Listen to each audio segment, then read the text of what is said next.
പലപ്പോഴും ഞാൻ അത്ഭുതത്തോടെ ഓർത്തിട്ടുണ്ട്, ഞാൻ സ്വപ്നം കാണാണോന്നൊക്കെ. കാരണം ആനന്ദ നിലയത്തിലെ അഖിൽ വർമ്മയുടെ ഭാര്യയാകാനുള്ള യോഗ്യത എനിക്കില്ല. മതി, നിർത്ത്. നമ്മളെ ഒരുമിച്ച് ചേർത്ത ആ ദൈവത്തോട് നന്ദി പറഞ്ഞ് മരണം വരെ പരസ്പരം സ്നേഹിച്ച് ജീവിക്കണം.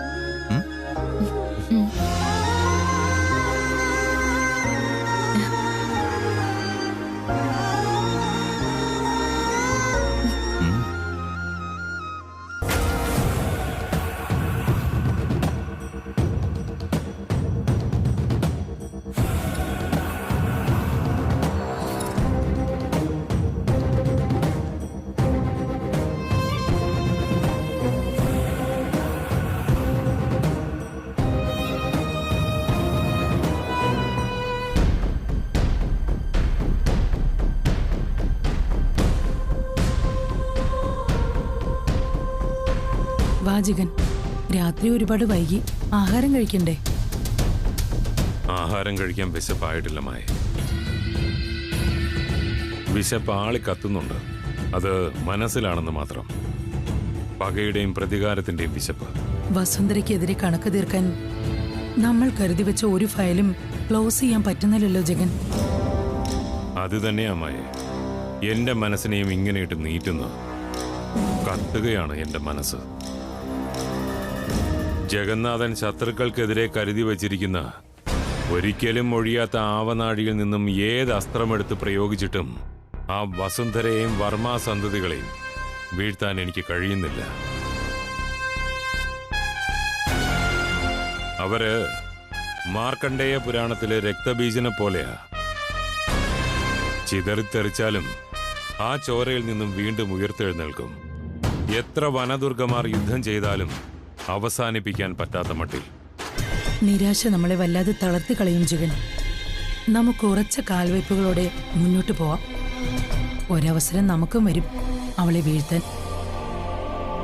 ആ കറുമ്പിപ്പെണ്ണ് ശ്യാമയായിരുന്നു നമ്മൾ വസുന്ധരയ്ക്കെതിരെ അയച്ച മാരകായുധം. ഹൃദയത്തിന് മാരകമായ മുറിവേറ്റ് വസുന്ധരയും ആ കുടുംബവും തകരുമെന്ന് നമ്മൾ പ്രതീക്ഷിച്ചു. അത് അടിപടലം തെറ്റി. അവളവിടെ ചെന്നതിന് ശേഷം അവർക്ക് വെച്ചടി കയറ്റമാണ്.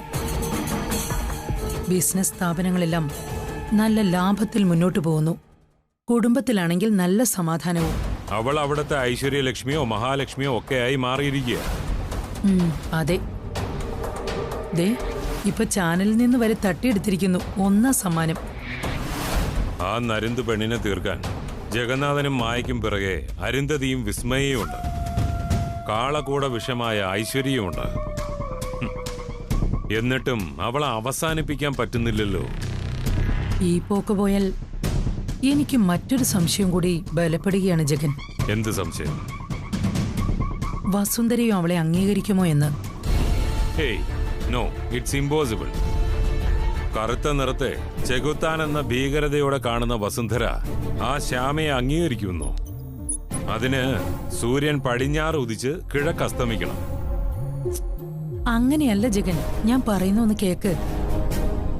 ആനന്ദ നിലയത്തിൽ ഐശ്വര്യ ഒഴിച്ച് ബാക്കി എല്ലാവരും അവളെ സ്നേഹിക്കുകയാണ്. അവർക്കെല്ലാവർക്കും അവളെ ഇഷ്ടവുമാണ്.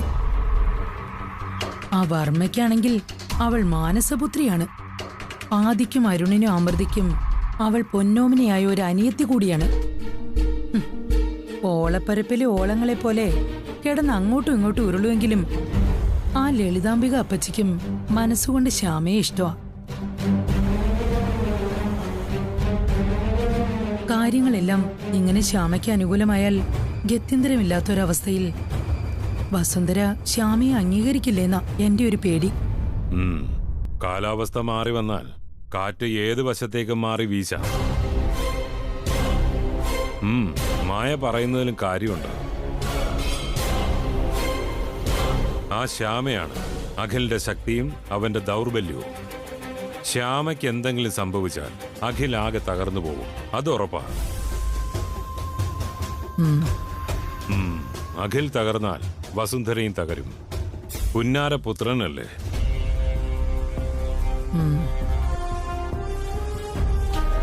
അപ്പോ വസുന്ധരയെ വീഴ്ത്തണമെങ്കിൽ ഒരിക്കൽ കൂടി ശ്യാമയിൽ നിന്നും ആരംഭിച്ചേ പറ്റൂ. ഇനി അതാകണം നമ്മുടെ ലക്ഷ്യം. ശ്യാമയും അഖിലും. രക്തം കണ്ടുകൊണ്ടുള്ള കളി ജഗന്നാഥന് ലഹരിയ, യുദ്ധലഹരി. ചോര തെറിച്ചാലേ വസുന്ധരയെ നമുക്ക് കരയിക്കാൻ പറ്റൂ. ഇനി അങ്ങോട്ട് ജഗന്നാഥൻ യുദ്ധമുറകളൊക്കെ ഒന്ന് മാറ്റുകയാണ്. പിന്നിൽ നിന്ന് കുത്തിയിട്ടാണെങ്കിലും ഈ അംഗത്തിൽ ജഗന്നാഥനും മായയും ജയിക്കണം. ആത്യന്തികമായ വിജയം നമുക്ക് തന്നെയാണ് മായേ, നീ സംശയിക്കണ്ട.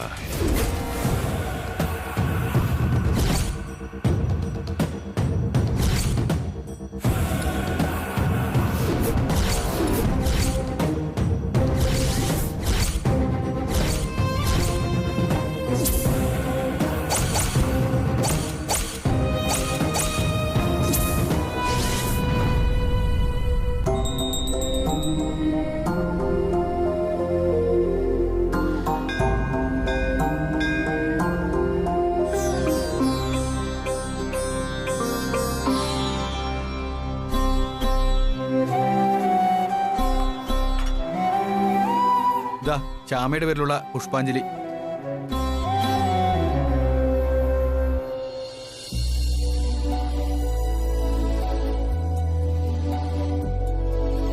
ഓണാട്ടുകാവിലെ പ്രസാദം ശ്യാമയ്ക്ക് വലിയ ഇഷ്ടമാ. മത്സരത്തിൽ ജയിച്ച് 1ാം സ്ഥാനം നേടി വന്നതല്ലേ? ആ പ്രസാദം എങ്ങതാ? എങ്ങനെ ഇത് മൂക്ക് കൊടുക്കുക വാസുവേട്ടാ? ആ അതൊക്കെ ഞാൻ ആരും കാണാതെ മൂക്ക് കൊടുത്തോളാം. മോൾക്ക് എന്തെങ്കിലും സംശയം തോന്നിയിട്ടുണ്ടോ വാസുവേട്ടാ? ഇതുവരെ ഒരു സംശയവും തോന്നിയിട്ടില്ല. അങ്കിള് എൻ്റെ അച്ഛനെ പോലെ ഉണ്ടെന്ന് പല പ്രാവശ്യം പറഞ്ഞിട്ടുണ്ട്, അത്രേ ഉള്ളൂ. അച്ഛാന്ന് വിളിച്ച നാവുകൊണ്ട് മോളെന്നെ അങ്കിളെന്ന് വിളിച്ചപ്പോൾ എൻ്റെ ചങ്ക് പറഞ്ഞു പോകുന്ന വേദനയായിരുന്നു. എന്നാലും ഈ മുഖംമൂടി പോലത്തെ കൊറോണ മാസ്കും വെച്ചുകൊണ്ട് എത്ര നാളിങ്ങനെ ഒളിച്ചു നടക്കും വാസുവേട്ടാ? എനിക്കൊരു പിടിയില്ല ദേവി. ആ സേവനക്കാരോട് ഞാൻ പല പ്രാവശ്യം പറഞ്ഞു എന്നെ വീട്ടിൽ നിന്ന് മാറ്റിത്തരാൻ. മറ്റു മാർഗമൊന്നുമില്ലാഞ്ഞിട്ടാ, അല്ലെങ്കിൽ അവരെന്നെ മറ്റെങ്ങോട്ടെങ്കിലും മാറ്റി തന്നേനെ. എന്നാലും ഇത്രയും പേരുള്ള വീടല്ലേ വാസുവേട്ടാ? അവർക്കൊന്നും മനസ്സിലാകാത്ത മട്ടിൽ നടക്കണ്ടേ വാസുവേട്ടാ? ഞാനങ്ങനെ ആർക്കും മുഖം കൊടുക്കാറില്ല ദേവകി. ആരും എന്നെ അങ്ങനെ മൈൻഡ് ചെയ്യാറുമില്ല. ഞാൻ അവരുടെയൊക്കെ നോട്ടത്തിലൊരു സെക്യൂരിറ്റി അല്ലേ. ആർക്കെങ്കിലും മനസ്സിലായ ആകെ തകർന്നു. മനസ്സിലായ വലിയ പ്രശ്നമാവും. ആ ഐശ്വര്യം ഒരാളറിഞ്ഞാൽ മതി. അവളതൊരു മാരകമായ ആയുധമാക്കി ഉപയോഗിക്കും. മോളെ ആക്ഷേപിക്കാനും അപമാനിക്കാനും കിട്ടുന്ന അവസരമല്ലേ, അവളത് പരമാവധി ഉപയോഗിക്കുകയും ചെയ്യും. അത് തന്നെയല്ല വാസുവേട്ട, ഒരു കോടീശ്വരന്റെ ഭാര്യ നമ്മുടെ മോള്. അവളുടെ അച്ഛൻ ഭർത്താവിന്റെ വീട്ടിലെ സെക്യൂരിറ്റി ആണെന്ന് നാട്ടുകാരും വീട്ടുകാരും ഒക്കെ അറിഞ്ഞ് അതിന്റെ കുറച്ചില് അവൾക്ക് തന്നെയല്ലേ. ഇതൊന്നും എനിക്കറിയാഞ്ഞിട്ടല്ലല്ലോ ദേവകി. എന്റെ മുമ്പിൽ നിൽക്കുന്നത് ജീവിതമാ. നമ്മൾ 5 പേരുടെയും വിശപ്പിന്റെ പ്രശ്നമാ. എനിക്കും അപ്പൂനും മരുന്ന് വേണം. വീട്ടിലെ ചെലവുകളെല്ലാം നടക്കണം. അതെ, അതിനിപ്പോ ഈ തൊഴിലൂടെ ഇല്ലാതെ ഒരു നിവൃത്തിയുമില്ല. നേരല്ലേ? ആ നീ വിഷമിക്കല്ലേ ദേവകി. നിനക്കെന്തെങ്കിലും പറ്റിയ പിന്നെ ഞാൻ തകർന്നു പോകും. എനിക്ക് സങ്കടം എങ്ങനെ ഇല്ലാതിരിക്കും വാസുവേട്ട? ശരിയാണ്. എന്നുവെച്ച് നമ്മൾ മഹാപാപികളൊന്നും അല്ലല്ലോ. ഒരു മഹാപാപവും നമ്മൾ ചെയ്യുന്നില്ല. ജീവിക്കാൻ മാന്യമായ തൊഴിൽ ചെയ്യുന്നു. അതിന്റെ വരുംവരാഴികൾ ദൈവം നോക്കിക്കോളും. പ്രശ്നങ്ങളെ ഈശ്വരന്റെ സ്നേഹമാണെന്നങ്ങ് കരുതുക. ഇന്നലെ ഇന്നും ദുഃഖമാണെങ്കിൽ നാളെ അത് സന്തോഷമായിട്ട് ദൈവം തിരിച്ചു തരും. താൻ വാ.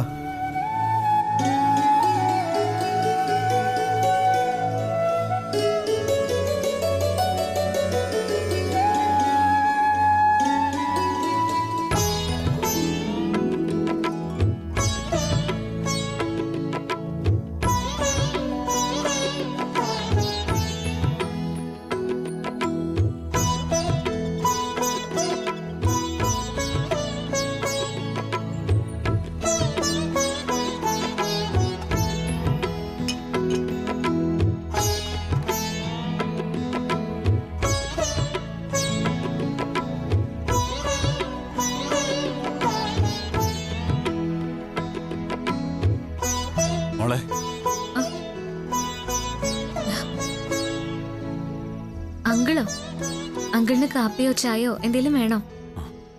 ഒന്നും വേണ്ട മോളെ.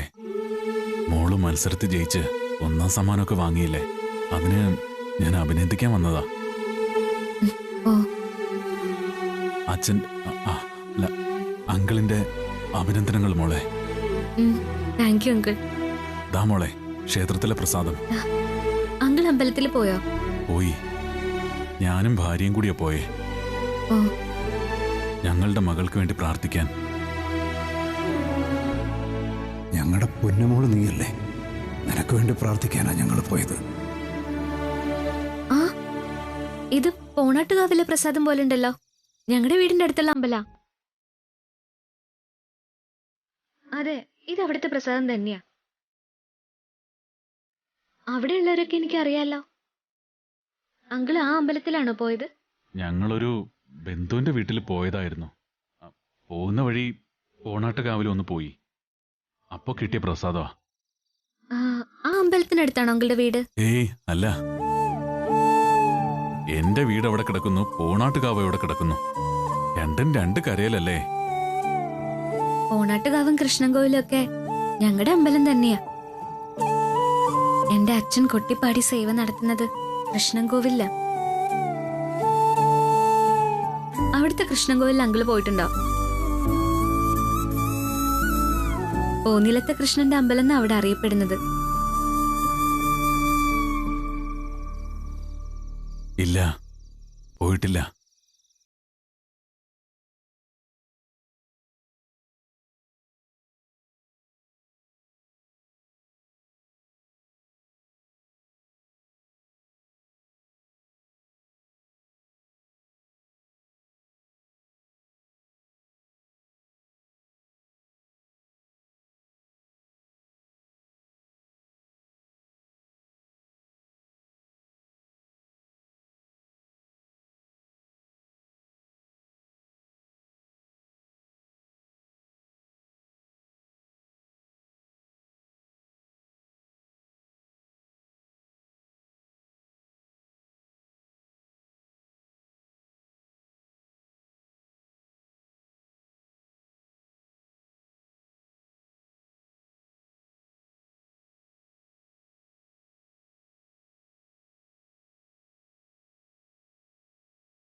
ശ്യാമേ, നല്ല സമയം. ഞാൻ പ്രസാദമായിട്ട് കയറി വന്നു. സാറ് കുളി കഴിഞ്ഞു വന്നു.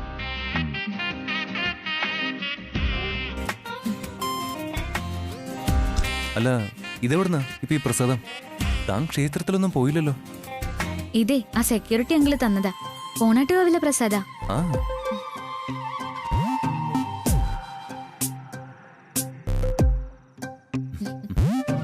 എന്റെ അച്ഛൻ സ്ഥിരം പോകുന്ന അമ്പല ഈ പോണാട്ടുകാവ്. ഭദ്രകാളിയും ദുർഗാദേവിയും ഒരുമിച്ചിരിക്കുന്ന ക്ഷേത്ര.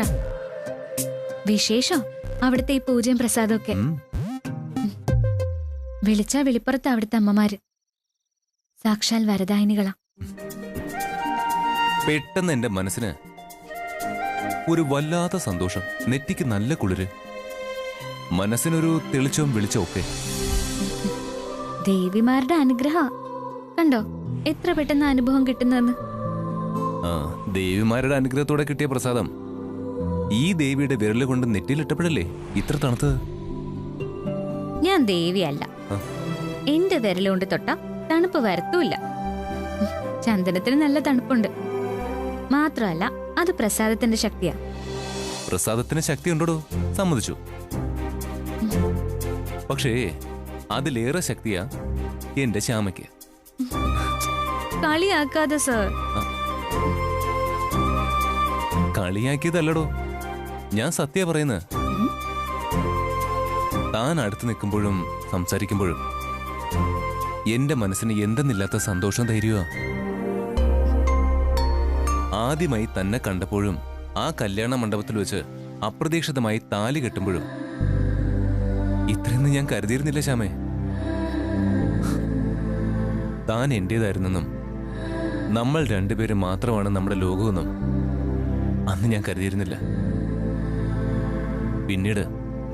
പിന്നീട് ഞാൻ തിരിച്ചറിഞ്ഞ് എന്റെ ആത്മാവിന്റെ കുളിരാകുന്ന ചന്ദനമാണ് എന്റെ ശ്യാമയെന്ന്.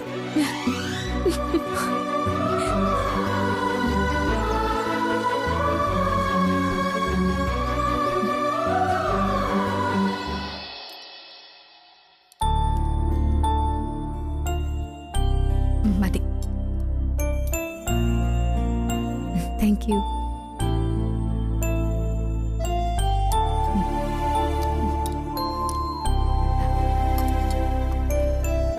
അല്ല, അവളെവിടെ പോയി?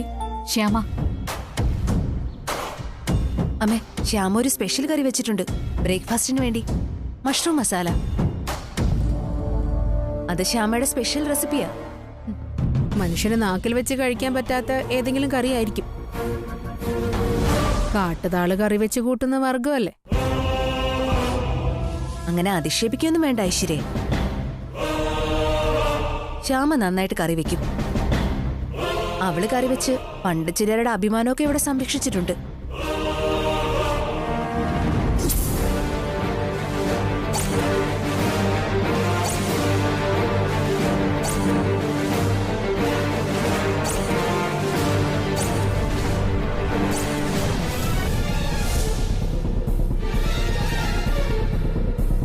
പറയാതിരിക്കാൻ വയ്യ. എന്തൊരു ടേസ്റ്റാ. ആ ഐശ്വര്യ, നന്നായിട്ടുണ്ട്.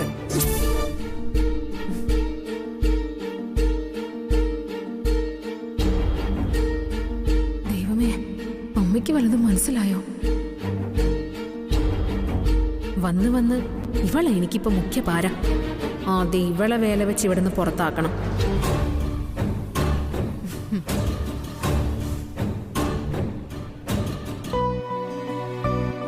ആ, ശ്യാമ കറിയായിട്ട് വന്നല്ലോ.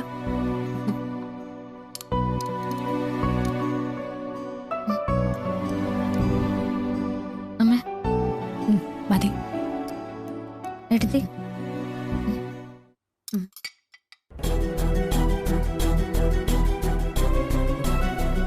ആഹാ, നല്ല taste. Congratulations Shyama. Thank you എടുത്തി. ഇവിടെ ഇരിക്കുന്ന ഫസ്റ്റ് ക്വാളിറ്റി അണ്ടിപ്പരിപ്പും ഈന്തപ്പഴവും നെയ്യും ഒക്കെ ചേർത്ത് കറി ഉണ്ടാക്കിയാലേ നല്ല ടേസ്റ്റ് തന്നെയായിരിക്കും. എന്നാലും ആ കറി വെക്കുന്ന ആൾക്ക് ഒരു കൈപുണ്യം വേണം. എന്നാലേ കറിക്കൊരു ടേസ്റ്റ് ഉണ്ടാവും. ഏത് കാര്യത്തിനാണെങ്കിലും അമൃതേടത്തേക്ക് ശ്യാമയൊന്ന് പുകഴ്ത്തിയാലേ ഉറക്കം വരത്തുള്ളൂ. ഞാൻ കാര്യം പറഞ്ഞതല്ലേ ഐശ്വര്യ.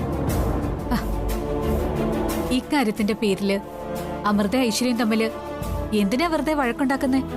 അതല്ലമ്മേ, അമ്മയുടെ 3 മക്കളുടെ ഭാര്യമാരാ ഞങ്ങള്. ഈ വീട്ടില് തുല്യ അവകാശികൾ.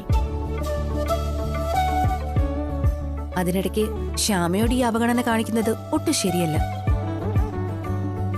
ഇവൾ ആരെന്ത് പറഞ്ഞാലും എനിക്കൊന്നുമില്ല. പക്ഷെ എന്റെ മുൻപിൽ വെച്ച് പറയുന്നത് എനിക്ക് സഹിക്കില്ല. നമ്മള് രണ്ടുപേരും ഈ വീട്ടില് കല്യാണം കഴിഞ്ഞ് വന്നതുപോലെയല്ല ഇവള് വന്നത്.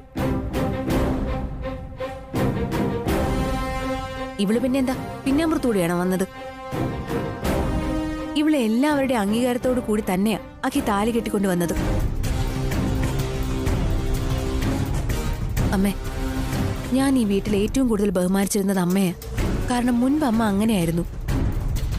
നമുക്ക് വേണ്ടത് ആ പഴയ അമ്മയാ.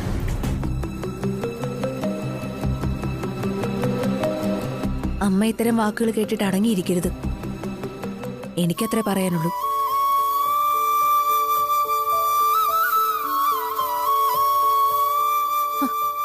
നീ എന്താ ശ്യാമേ, ഇവിടുത്തെ വിളമ്പുകാരിയാണോ? വാ, ഇവിടെ വന്നിരിക്കെ. വാ.